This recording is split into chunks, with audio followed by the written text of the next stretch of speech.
예, FDA 때 17강 시작하겠습니다. 17강은 지난 시간에 이어서 ISD, 즉 투자자 국가 Investor State Dispute, 국가 간 분쟁 중에서요, 간접 수용에 관해서 얘기를 하겠습니다. 지난 시간에 간접 수용에 대해서 얘기를 좀 했는데요.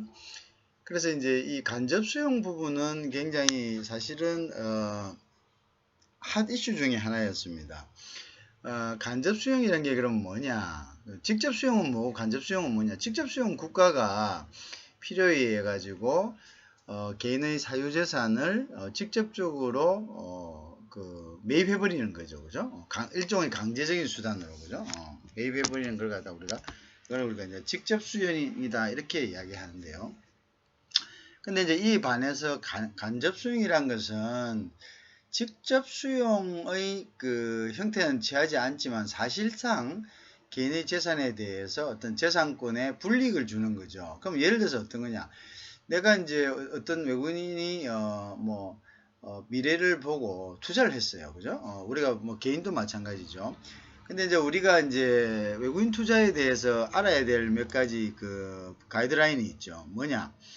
외국인이 국내에 그 투자를 했을 때는 국내인과 그 FTA라는 그 자체가 그렇습니다. 그래서 투자의 안정성을 위해서요.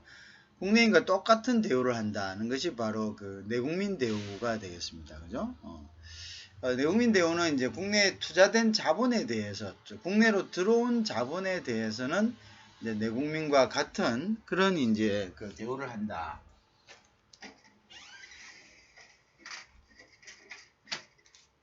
라는 이제 원칙을 이야기를 하죠. 그 다음에 이제 투자를 하기 위해서 외국이 이제 이렇게 그 같이 들어올 때, 그러니까 이제 다른 외국인들과 같이 들어올 때는 이제 채국 대우를 해줘야 된다는 것을 이야기를 들었습니다. 그래서 내국민 대우와 채국 대우의 차이는, 채국 대우는 어떤 일정한 국가로 들어갈 때의 어떤 수출 경쟁자들 간의 동등한 이제 대우를 이야기하는 거고요.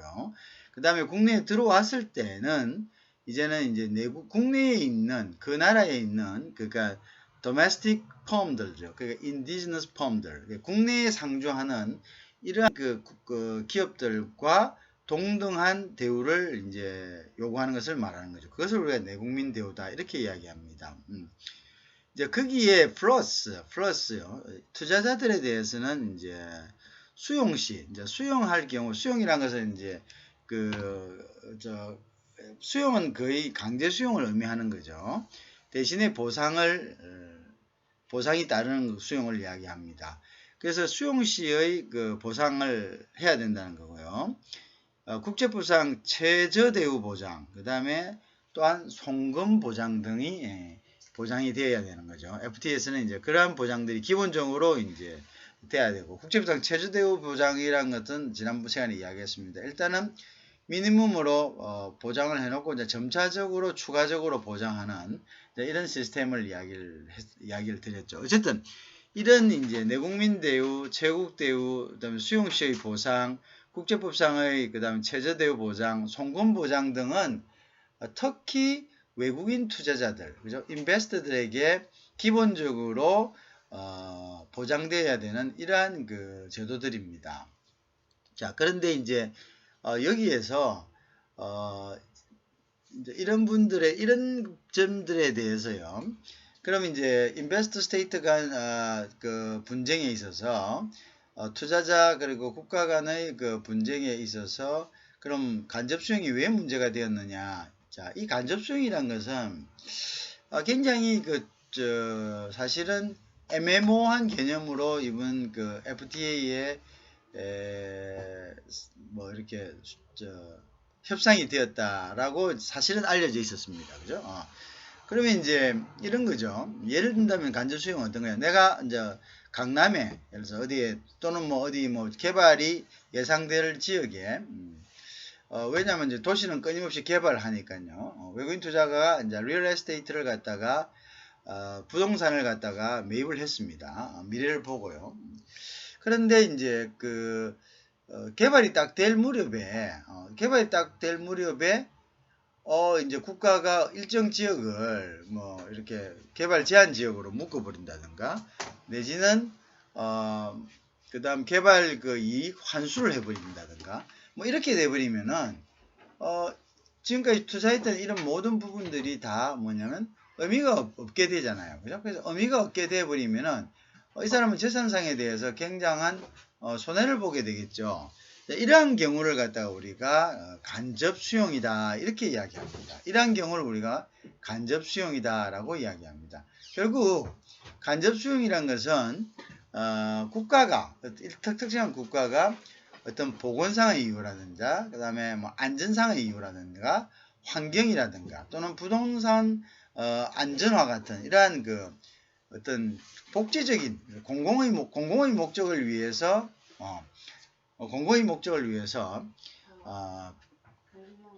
그 비차별적이어야 됩니다. 공정의 목적을 위해야 된다는 하나의 조항이 있고요. 그 다음에 이제 비차별적이어야 된다는 거죠. 비차별적. 그러니까 비차별적이라는 이야기는 내국민에 대해서도 똑같은 규제를 했어야 되는 거죠. 하는 거죠. 그러니까 그 지역에 해당되는 내국민에 대해서도 그 똑같은 상황에 외국인 투자가와 똑같은 상황에 처해 있는 내국민들도 내국민에 대해서도 똑같이 하고 차별이 없다. 즉 특히 외국인만 타겟으로 해가지고 이러한 제한 조치를 갖다가 하는 것이 아니라 내국민 역시도 이러한 제한 조치에 포함되는 것을 우리가 비차별적, 그죠? 이렇게 이야기합니다. 그죠? 그래서 이제 규조치다. 그 다음에 또한 이제 이러한 경우가 드문 상황이 아닌다. 드문 상황이 아니란 그러니까 드문 상황이면은 예를 들어서 이제 여기 영어로는 except in rare circumstance라고 되어 있습니다. 예외다 in rare circumstance. 그러니까 특별하게 드문 조치일 경우에는 이거는 이제 제소의 대상이 될 수 있습니다. 그죠? 제소의 대상이 될 수 있다. 자, 그러니까 그것은 이제 그 분쟁의 대상이 될 수 있다는 거죠. 자, 드문 상황이 아니다. 그죠? 이게 중요합니다. 그죠? 근데 이제 드문 상황에 대한 어떤 그 드문 상황에 대한 어떤 그 개념 정리가 있어야 되겠죠. 그죠? 드문 상황이 뭐냐? 그럼 드문 상황이 아니다. 그럼 이 드문 상황이라는 것은요. 뭐 예를 들어서 목적이나 또는 효과에 비추어 이거 뭐 안 해도 되는데 안 해도 되는 걸 갖다가 뭐 이상하게 뭐 그냥 해버리다 왜 이걸 이런 조치를 제한 조치를 안 해도 됨에도 불구하고 할 이유가 없는데 제한 조치를 해버리는 거죠. 이걸 갖다 우리가 드문 상황. 그럼 뭐냐? 그러니까 목적이나 효과도 없는데 어떤 효과도 없는데 이러한 어떤 제한을 해가지고 투자자의 재산적 가치를 갖다가 감소시키는 이러한 경우를 우리가 드문 상황이다. in rare circumstance다. 이렇게 이야기를 합니다. 이런 경우에는 제소의 대상이 된다는 거죠. 그죠? 이런 경우에는 제소의 대상이 된다. 그죠? 그렇지 않고는 이거를 우리가 간접 수용이다라고 이제 할 수가 없다. 간접 수용이라는 것은 즉 직접 수용은 아니지만 이걸 갖다가 우회적으로 수용과 같은, 그러니까 결국은 뭐 무용지물로 만든다는 거죠. 자기 소유권에 대해서 그 소유권 가지고 있어 봐야 아무런 이득이 없이 만든다. 그럼 결국은 뭐야? 수용한 거랑 마찬가지다. 재산을 가져간 거랑 마찬가지다. 왜? 사용을 제한을 해놨으니까요. 이런 것들을 이제 우리가 간접 수용이라 하고요. 그 다음에 이 간접 수용에서도 드문 상황, 그죠? 드문 상황은 어떤 그 실효성이 거의 뭐 없는 상황. 이 경우가 아닌 경우에는 이제 문제가 되는 거고요. 그 분쟁의 대상이 되는 거고요. 이 경우가 아닌 경우는 이걸 간접 수용했다. 나의 재산을 현격하게 제한했다라고 주장할 수 없다. 이제 이렇게 되죠. 그게 이제 외국인 투자자들이 이러한 것을 이제 빌미로 이거를 갖다가 이제 문제를 삼을 수는 없다. 이제 이렇게 해놨죠. 그죠? 또한 조세도 마찬가지입니다. 조세. 그러니까 이제 우리가 부동산 투기 지역 같은 경우가 이제 대표적인 건데요. 부동산 투기 지역 같은 데는 어떻습니까? 그 이제 일단은 이제 투기 거래 제한이라 해가지고 그걸 묶어버리죠. 그죠? 일정 부분은 예를 들어 주변 지역이 이제 부동산 개발이 일어났다. 그럼 부동산 개발이 일어나면 어떻습니까? 그 주변 땅값이 이제 그거죠. 근데 국가가 이제 이걸 막기 위해 가지고 여기에다가 이제 뭐냐면은 국토 계획을 그냥 그 해가지고 그죠? 그래서 뭐 이 지역에 대해서는 규제를 해가지고 이제 개발을 못하도록 그죠? 이렇게 묶어버리는 경우가 있죠, 그죠? 묶어버리는 경우는 이제 지금 간접 이제 묶어버리는 경우, 그죠? 그런 경우도 이제 소위 이야기해서 이제 공공복리를 위한 거죠. 공공복리를 위한 것. 즉, 부동산 가격이 너무 뛰고, 이래 되면 이제, 그, 땅값이 너무 이래 전체적으로 가격 안정화가 안 되면 서민들이 이제 부동산 부분에 대해서 이제 그 취득할 수 있는 이런 기회가 없죠. 자기 집을요. 그러니까 이제 이런 경우. 그 다음에 이제 뭐냐면은, 개발이 됐다 합시다. 그럼 들어가 어쩔 수 없이 개발을 했다.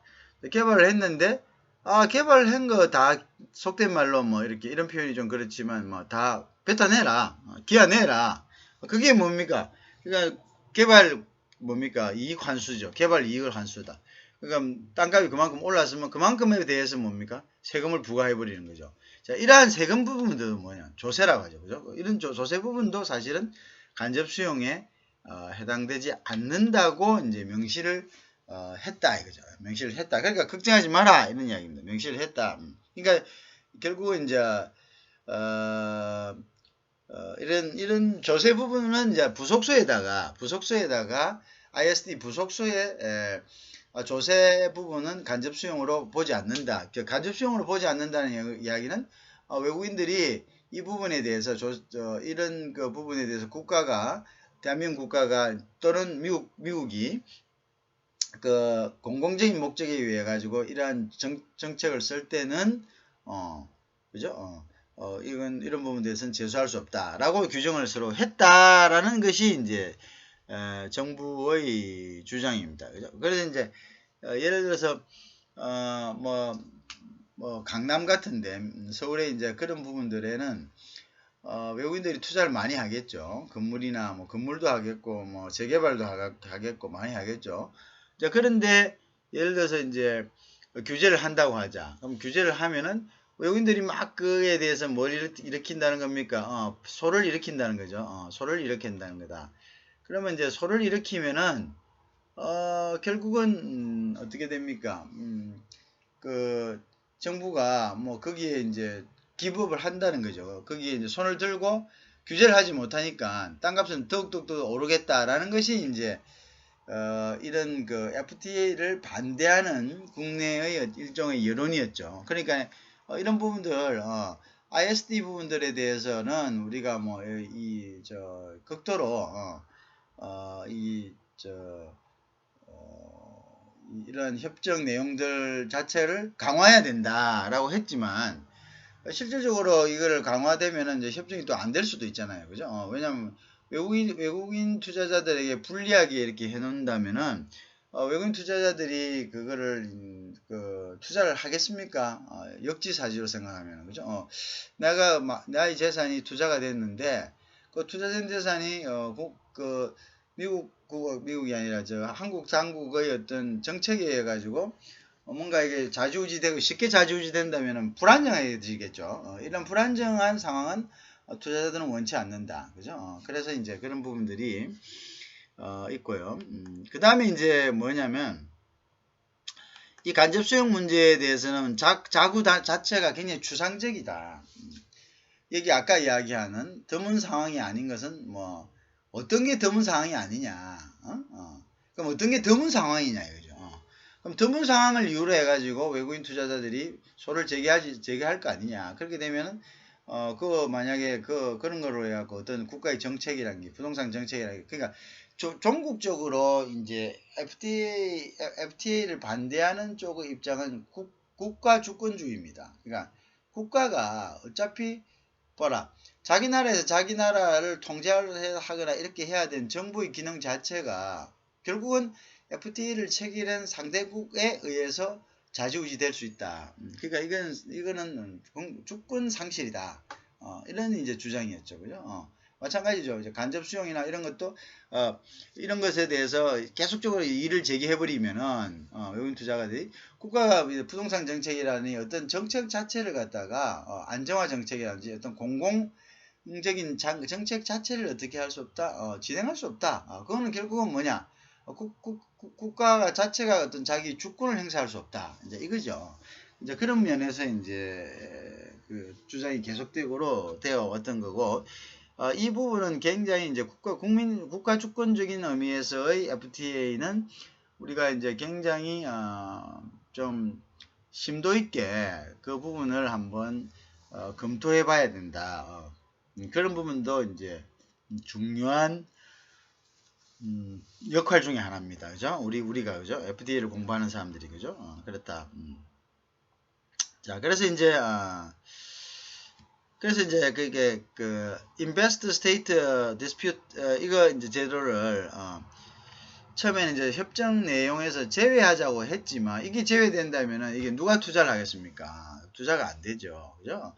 투자자하고 국가 간의 그 뭡니까? 분쟁 조절. 그러니까 우리가 이게 좀 FTA에 대한 그 근본적인 걸 알아야 되는데요. 이게 어떤 사법적인 절차가 없이 맺어진 그 사법적인 절차라는 것은 거기에 대해서 판단, 그 분쟁에 대해서 판단을 받을 수 있는 공식적인 기구가 없이 만들어진 협정은 사실상 실행이 안 됩니다. 그래서 가트 체제가 WTO 체제로 전환된 가장 근본적인 이유도 뭐냐면 사법적 권한이 가트에 없었기 때문이죠. 그래서 그런 것들을 우리가 기본적으로 알고 있다면은 그래서 ISD를 갖다가 협정에서 빼자라는 소리는 조금 넌센스한 거죠. 그죠? 넌센스한 거다. 그리고 이제 ISD 부분에 가서 간접 수용에 관련돼서는 1994년부터요. 1995년에 이제 발족을 하고 이제 94년부터 WTO가 이제 형성이 되기 시작했잖아요. 그 이후에 이제 94년부터 한 즉 요 당시에 2007년도 FTA가 체결되는 당시까지만 해도 이 당시에 한 전체적으로 한 23조 정도, 즉 230억 달러 정도의 이런 분쟁 금액이 있었습니다. 그러나 실질적으로 거기 100분의 1도 사실은 판결이 나지 않았어요. 그래서 간접 수용 부분은 공공 목적에 의해 가지고 그래서 드문 경우, 아주 드문 경우를 인정한 경우는 굉장히 예외적이다. 그래서 이거는 그렇게 이제 국가 주권적인 부분을 걱정하지 않아도 된다라는 이제 하나의 어떤 주장이 있는데요.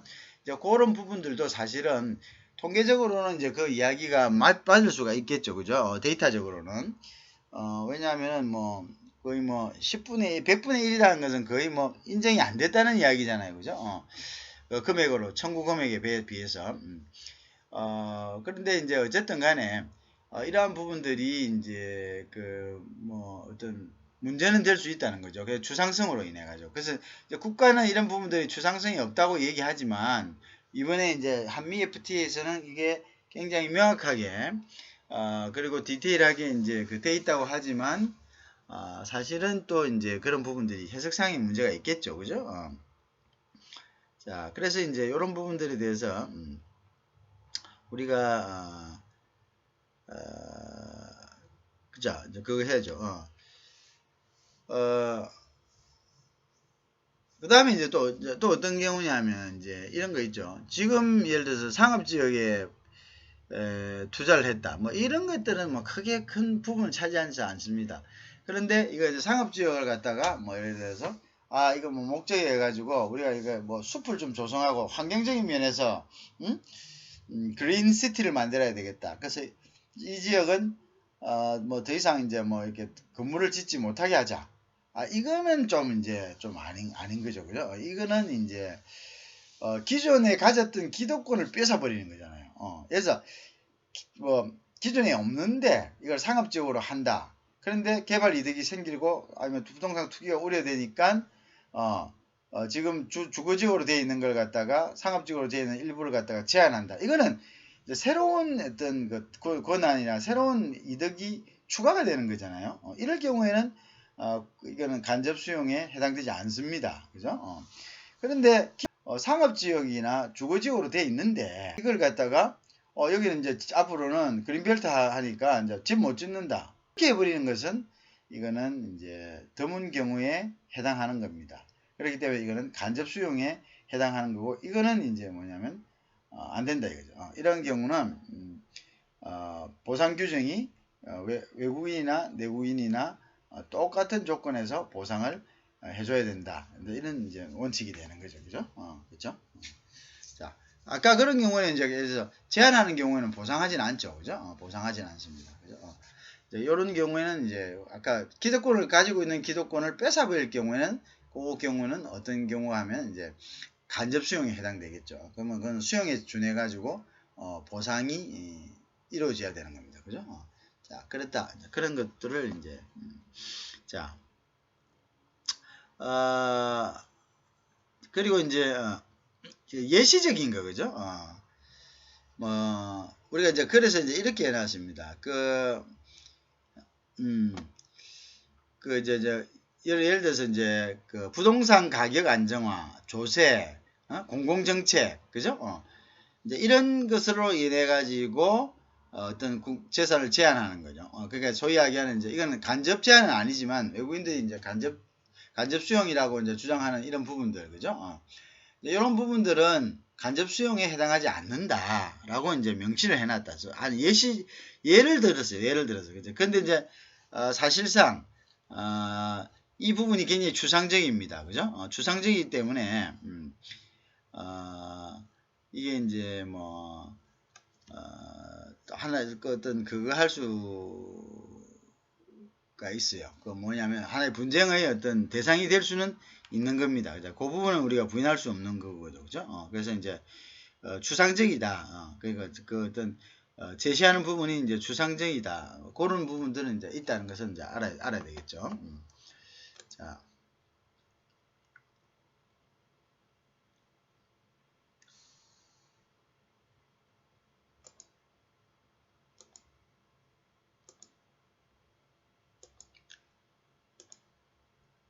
자, 그래서 이제 요거 간접 수용에 대한 그 하나의 이제 사건이 있었는데요. 그래서 멕시코 경우입니다. 멕시코는 이제 쓰레기 매립장을 인수하고자 하는 이제 미국 쓰레기 폐기물 처리 업체 그죠? 에게 뭐 쓰레기 매립 영입한 모든 인가를 발급하겠다라고 보장했습니다. 그죠? 그런데 이제 이 경우에 이제 처리 시설을 다 공사를 했는데요. 미국 시설. 그 정부가 허가를 안 해줬어요. 멕시코 정부가. 왜냐하면 이제 이게 뭐냐면 그 멕시코 그 지역 주정부가 이거를 갖다가 생태보호구역으로 지정하여 해버리니까 생태보호구역으로 지정하니까 어떻게 쓰레기 매립장을 할 수가 없잖아요. 그러니까 이제 그렇게 이 경우는 명백하게 뭡니까? 이 경우는 명백하게 보상도 안 했으니까 이걸 갖다가 이걸 간접 수용으로 판정한 경우입니다. 이거는 아니죠. 이런 경우에는 이제 간접 수용이죠. 일단은 보상을 해줘야 되죠. 그죠? 보상을 해줘야죠. 간접 수용으로 인정하지 않는 경우라는 것은 뭐냐? 보상을 안 해주겠다는 거죠. 야, 개발하는데 묶어버렸다. 묶어버렸는데 왜 묶어버리냐? 묶어보니까 야, 묶었으니까 우리 손해가 있으니까 보상해줘. 아니다. 이건 공공복리에 했기 때문에 보상해줄 필요 없다. 이것이 이제 소위 아까 이야기하는 간접 수용에 해당되지 않는다. 간접 수용의 범위를 정해놓음으로써 간접 수용이 될 경우에는 보상을 해주면 되는 거고요.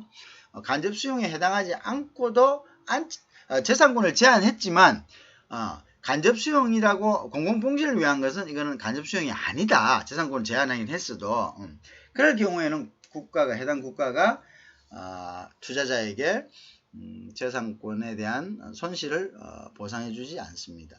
그래서 간접 수용이 되느냐 간접수용이 되지 않느냐의 기준이 중요한 거죠.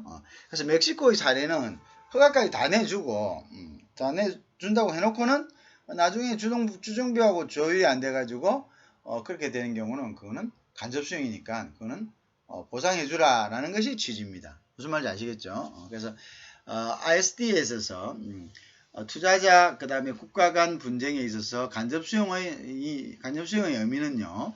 일단 간접수용이란 것은 이제 다시 한번 더 정리합니다. 재산권을 제한하는 것이다.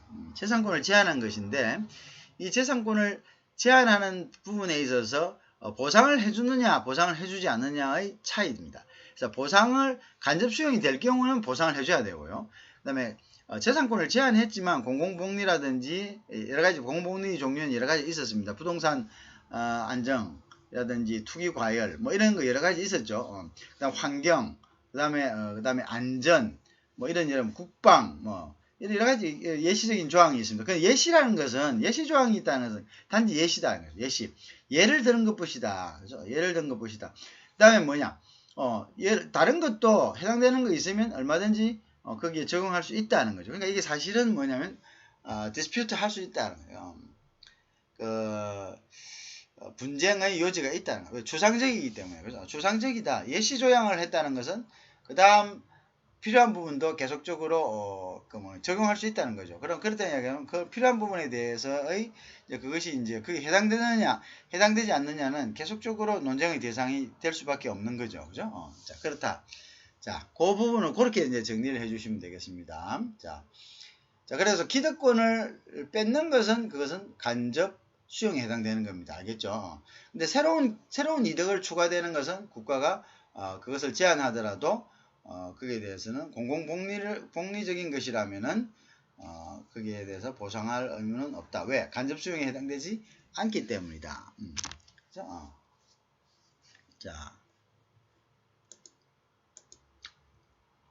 자, 그 다음에 이제 보통 이제 그 투자자 국가 간의 중재 판정부는요, 중재 재판부는 전문성을 지닌 중립적인 기관이어야 되겠죠. 그죠? 그건 당연한 거고요. 그 다음에 ICSDI는 중립성을 최고의 가치로 삼고 있는 국제중재기구죠. 그죠? 그래서 이제 만약 여기에서 ICSDI에서 이제 아주 공정하다 이렇게 보면 됩니다. 그리고 공정하다 뭐 이렇게 되고 그다음에 이제 이 중재 재판부는요 3인으로 구성되어 있는데 투자자하고 그다음에 그 피소 국가가 각각 1인 임명하고요 양측의 합의에 의해서 의장 중개인 1인을 갖다가 선임하는 아주 리저너블한 그런 방법이네요. 그죠? 그다음에 이제 그 다음에 여기서 이 사람들이 이제 막 이렇게 하는데 협의가 안 될 수 있죠. 양측. 그죠? 그럴 경우에는 ICSDI 사무총장이 제3국인 중에서 임명을 하게 되어 있습니다. 자, 그 다음에 이제 실제 보면요. 나프타 사례 중이죠. 아까 그 멕시코는 나프타의 사례입니다. 그죠? 멕시코, 캐나다, 미국. 그죠? 좀 최종 판결이 있었던 총 13건이 중에요. 그 다음에 9건이 그 다음에 합의로 이제 중재인을 선정하였습니다. 그죠? 그 다음에 이제 합의를 했고 이제 사무총장 임명한 경우는 4건에 불과하다. 그러니까 이제 그 다음에 이제 어떠냐면은 요 4건을 이제 4건을 갖다가 그 사무총장이 임명을 했는데요. 근데 요 중에서도 2건은 유리한 판정, 그럼 2건은 불리한 판정, 그죠? 그 다음에 이거는 굉장히 좀 이렇게 페어하다, 공정했다 이렇게 이제 이야기를 합니다. 그래서 이게 뭐 이런 국제중재재판부가 ICSDI가 미국 측에 컨트롤되고 있다라는 이제 이런 주장이 좀 있습니다. 그죠? 그러니까 이런 주장은 이제 근거가 없다. 뭐 이런 식으로 지금 이제 정부에서 주장을 하고 있었습니다. 그죠? 그 다음에 이제 또 하나의 추가적인 거로서는 이제 미국 기업이 한 108건 정도를 기소를 했는데요. 제소를 했는데요. 보면은 이제 패소가 승소보다 많다. 패소가 승소보다 많다. 그러니까 결국 국제중재재판소는 미국의 어떤 컨트롤하게 있는 것이 아니기 때문에 우리도 좀 뭐 거기에 대해서 너무 너버스 하지 않았으면 된다. 뭐 이런 이제 취지를 이야기한 거죠. 그 다음에 이제 한미 FTA에서는요, 중재 과정과 그 다음에 각종 자료를 일반에 공개하는 투명성 조항이 도입됐다. 그래서 이제 이로 인해서 판결의 신뢰성이 더욱더 높다라는 것이 정부 측의 주장이었습니다. 그죠? 이 정부 측의 주장이었습니다. 그죠? 자, 결국은 이제 ISD 중재재판부는 전문성을 지닌 중립적인 기관이다라는 것이 이제 주장이죠. 그 다음에 ICSDI는 중립성을 최고의 가치로 삼고 있는 그 권위 있는 중재기구다. 그죠? 그 다음에 요거는 이제 똑같은 거네요. 그렇다. 자, 그래서 이제 요 부분에 대해서 이제 좀 레퍼런스를 주신 분들이 좀 있었어요. 그 우리가 수용이란 것은 사회주의 정부에서 하고 있는 것인데 이게 사실 수용 다른 나라에서 우리 걸 갖다가 이렇게 가져가 버린다면, 자 예를 들어서 한국에서 미국에 투자했다. 그럼 그 기본 누구 재산입니다. 한국이 투자했으면 그냥 한국 재산이나 마찬가지인데 그거 가서 그냥 그 나라에서 뺏어가 버리는 제한해 버린다. 그럼 주권 뺏기는 거 아니냐. 자 그런 거죠. 그러니 이제 그런 것들입니다. 그리고 이제 예를 들어서 이제 뭐 자기 나라 안에서 자기 정부가 해야 될 것을 어떤 이런 협약 때문에 하지 못한다면은 이것은 결국은 주권 침해다. 주권 침해다라고 이제 이야기를 하는 거죠. 그죠? 이야기를 한다. 자, 그래서 뭐 이런 주장들이 있었습니다. 그래서 ISD 데스크 포스가 구성이 되었었고요. 한해 전인 2006년에요. 체결 전인. 뭐 여기에는 이제 정부 부처하고 민간 전문가들이 참여했습니다. 그죠? 그래서 이제 뭐 이렇게 여러 가지 그 협상안을 갖다가 도출해 냈다는 거하고, 그죠? 그 다음에 이제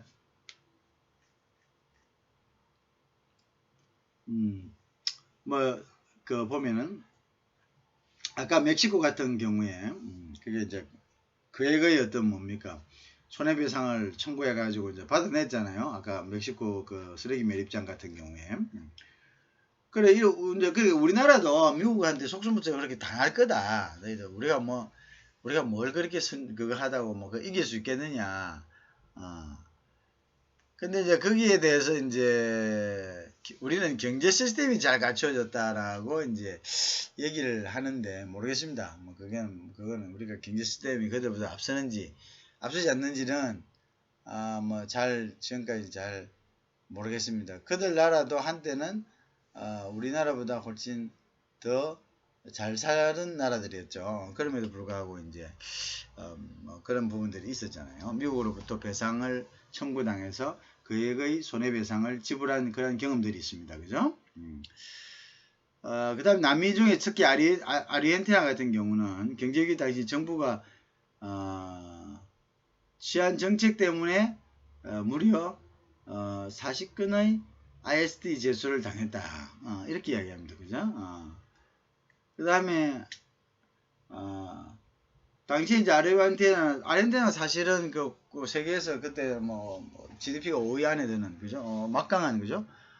그리고 기업도 많이 자, 그런데 이제 이렇게 되니까 정부가 이제 그 아르헨티나 같은 경우는 경제위기 당시 정부 정책으로 인해 가지고 약 한 40건의 ISD 제소를 당했는데요. 당시에 많은 기업들이 국유화됐습니다. 그죠?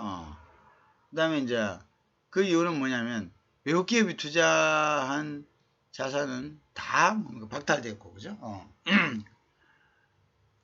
이제 그 경우에는 또 뭐 보상도 제대로 되지 않은 경우가 있었죠. 그죠? 이러한 선례들이 있다. 그러니까 결국은 협정을 해가지고 우리가 그걸 투자를 했을 때 그 나라에서 수용을 해버리면 우리가 뭐 속수무책이 안 됐냐. 그러면 결국 우리의 주권, 우리의 재산권이 우리 국민의 재산권이 외국에 이제 의해 가지고 자유유지 돼버리고, 그죠? 또한 수용된다면 이거는 우리가 어떻게 그 간섭할 수도 없는 부분이고, 이래서 우리는 이제 그 주권을 갖다가 상실하게 될 것이다. 뭐 이런 주장들이 있었습니다. 그죠? 그런 주장들이 있었다. 자, 그런 주장들이 있었다. 그래서 그죠? 그에 대해서 이제 한미 FTA는 공정한 공조다. 그죠? 근데 그러니까 이제 법적 효력이 다른 것은, 그러니까 FTA는 일단은 효력 발생은 국내에 가서 각 각국이 자국에 가서 의회 승인을 받아야지 효력이 발생합니다. 그죠? 근데 이제 거기에서 이제 의회 승인을 받을 때는 일단 법은 속지주의를 기본으로 합니다. 그냥 그 나라 법을 기준으로 해가지고 그 나라 법을 기준으로 해가지고 법적 효력이 생깁니다. 법적 효력이. 그래서 이제 여러 규정들이 다요. 그 다음에 이제 그래서 이제 그런 부분들이 나라마다 효력의 차이가 있을 수가 있겠죠. 강도의 차이가 있을 수 있겠죠. 그죠? 그 다음에 이제 미국 같은 경우는 통상협정이 자국에서 자동적으로 법적 효력을 갖지 않습니다. 별도 자국의 국내법, 그죠? 형태를 입법하고 있죠. 그래서 국회의 동의를 받아야 됩니다. 그죠?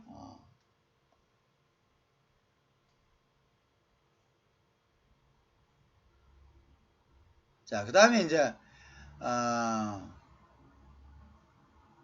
한미 FTA하고 미국 법이 불일치할 가능성은 없죠. 왜 그러냐면은 일단 사전에 다 거기에 대해서 조사를 하죠. 그죠? 그런 부분들에 대해서 뭐 마찰되는 부분들에 대해서, 그죠? 자, 그 다음에 이제 만약에 이제 그게 협상을 했는데 이 협상을 미국 법이, 미국이나 한국 법이 어떻게 돼? 뭔가 이게 배치되는 부분이 있으면 그건 개정을 해야 되겠죠. 그죠? 자국 법령을 그죠? 개정해야 된다. 그 다음에 이제 왜냐면 국제법이니까요. 우선 빠짐없이 개정할 그거 우선 해야 되니까요. 그 다음에 이제 추가적으로 이제 법령을 개정 조치가 필요합니다. 그죠? 그거는 이제 어쩔 수 없는 거고요.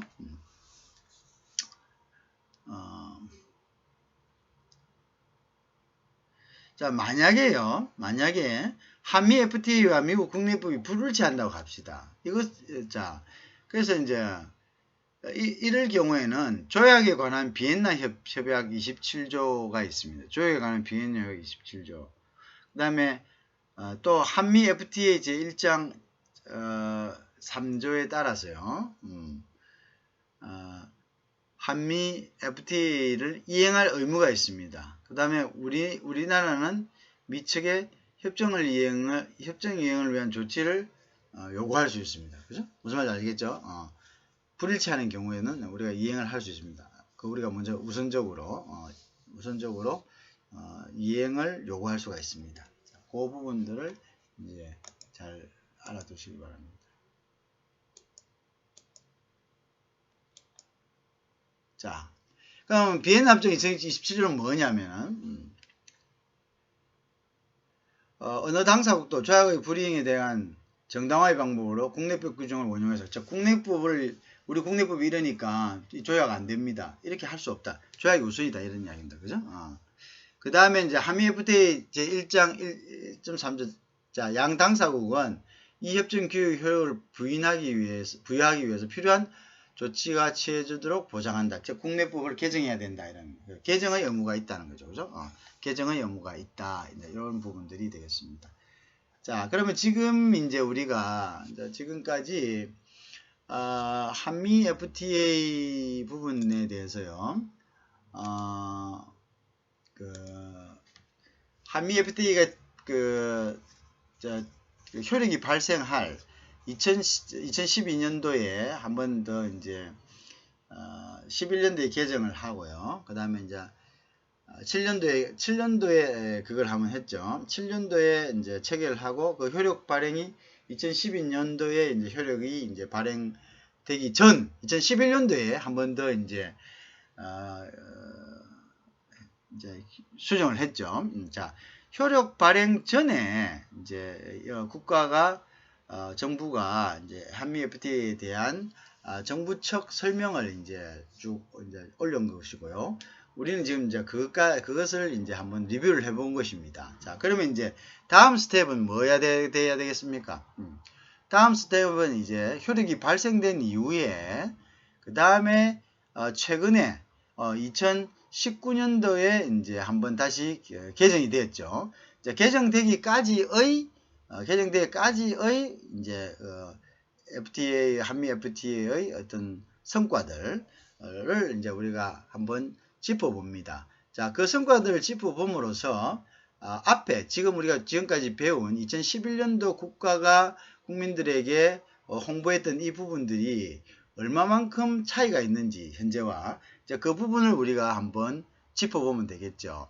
그래서 이러한 과정들을 통해서 우리가 결국은 조약을 체결될 당시에 국가가 얼마만큼 이러한 조약들에 대해서 준비를 했고 그 다음 이러한 조약들에 대해서 얼마만큼 실효가 있었고 이런 것을 파악함으로써요. 향후에 우리가 가질 또 다른 FTA에 대해서 이런 것을 우리 스스로가 그런 부분들에 대한 크리티컬 리뷰를 함으로써 부족한 부분을 갖다가 보강하고 보다 나은 협상력을 갖다가 가질 수 있도록 우리가 우리 국민들이 조언하고 또 지적하는 그러한 이제 하나의 어떤 능력을 기를 수 있도록 하는 것이 주된 목표입니다. 그래서 다음 강부터는 FTA가 시행된 이후부터 최근에 개정에 이르기까지의 과정들을 보고요. 그 다음에 그 과정에서 이 FTA의 어떤 그 성과들, 실제